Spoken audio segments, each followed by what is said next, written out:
Good afternoon, everyone. I hope you're doing well. Happy Sunday. I've just finished my meal prep for the week ahead, and I thought I would just share. I often get asked, why do I meal prep? What's the point? What's the purpose? Why not just cook meals day to day? It's not that hard. Why not just make a sandwich? Yada, yada, yada. And so I thought I would actually just share a bit of what I like, why I like to meal prep, and some of the thoughts that go behind what I prepare and why I prepare it. What do I eat? How much of it? And whatnot. So this is for me. This is my experience. So I hope that something in this you can take from it and apply it to your own goals or plans in nutrition and training. So obviously there's the really simple ones, things like time, saving a lot of time by preparing meals in the week, budget. I don't have heaps and heaps of money to spend on meals and good quality ingredients throughout the week, and to afford the time to be able to put those together every single day. So for me, it's about time and budget are two really easy ones. I can plan for what I'm going to spend. I can plan for the time that I'm going to put every Sunday. I put an hour to an hour and a half into planning the meals.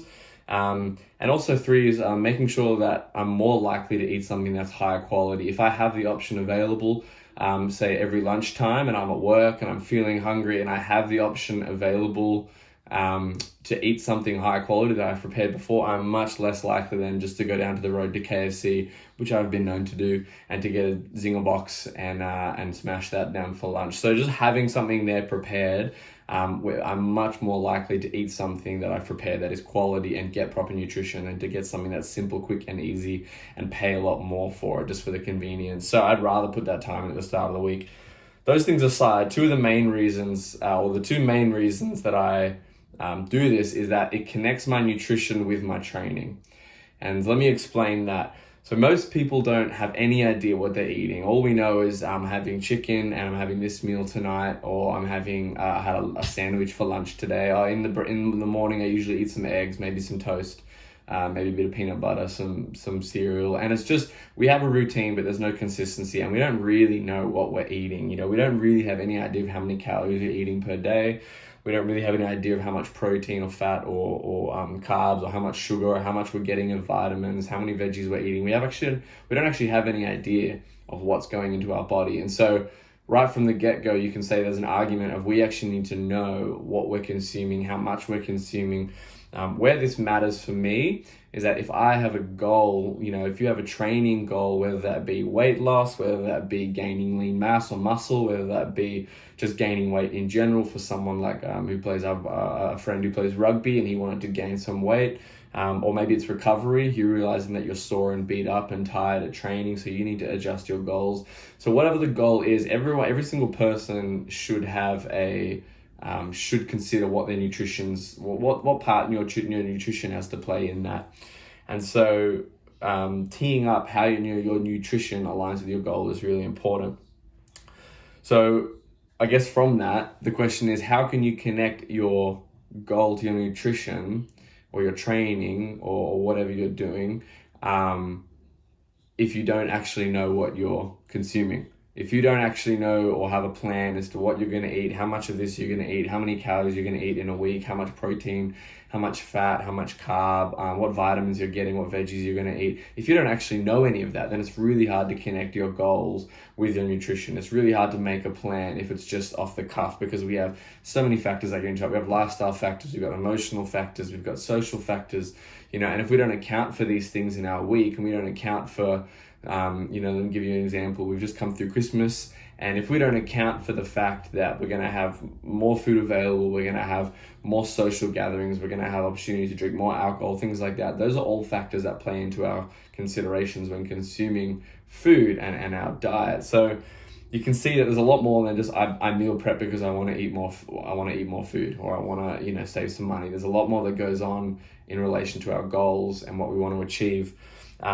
I have heard the argument for intuitive eating, and I do think that's a great concept for some. I do think that, and for those who don't know, intuitive eating is basically the argument that we should just have an intuition about what we eat, and we just learn to get a bit of intuition. That's it. It's about learning what I'm putting in, how do I feel, and learning to respond to the body accordingly based off what we're eating.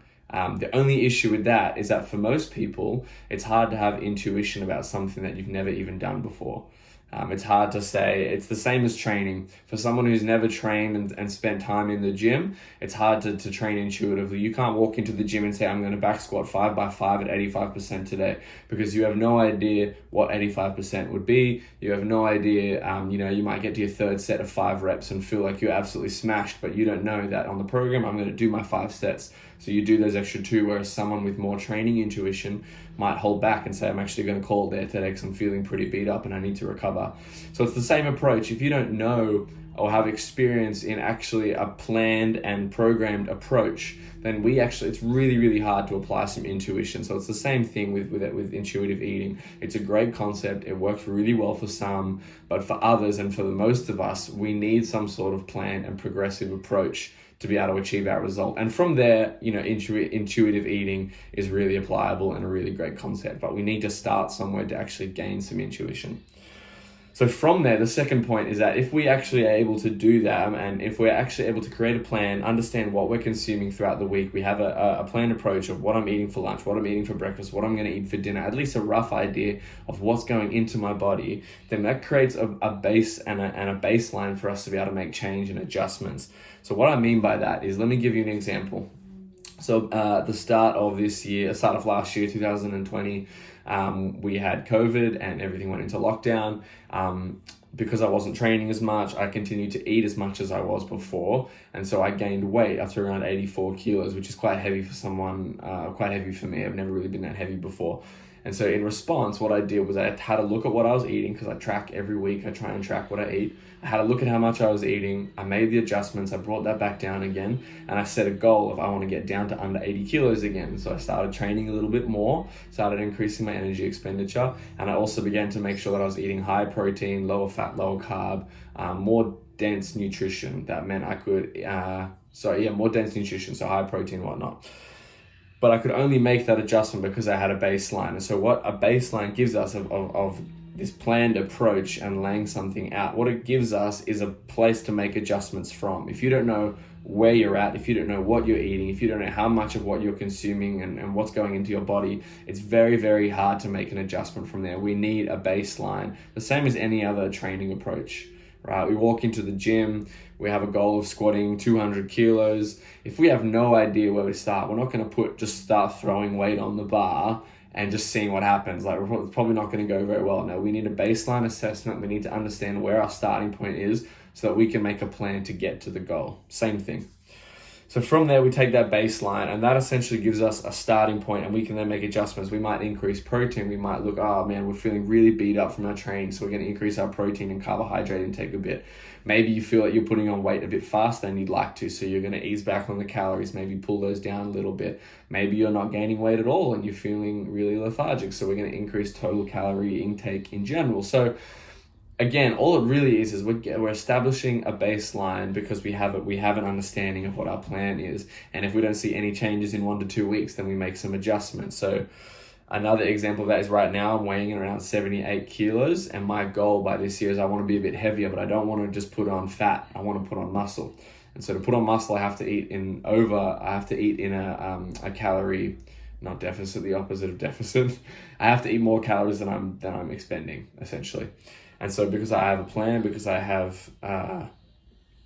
know what I'm eating, I'm able to increase that gradually. I'm able to increase my protein, my carbohydrates, my fats, and my caloric intake. And because of that, I can track my progress. And if I don't see any progress or any weight gain over, 2-3 weeks, then I'll probably increase that again. And so I have a plan and a methodical approach to actually achieving my goal.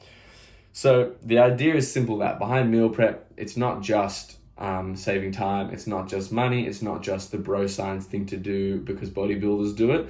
If you're smart about it and you know what you're doing, there's a lot of practical and methodical steps that can be taken to ensure you're reaching your goal. So I hope that gives you some idea of why we meal prep, or why I like to meal prep, and my experience behind it. I've been doing it for maybe three to 4 years now, and I've gone from 67, 68 kilos, small frame, to now weighing around, roughly anywhere between 79 to 84, I guess.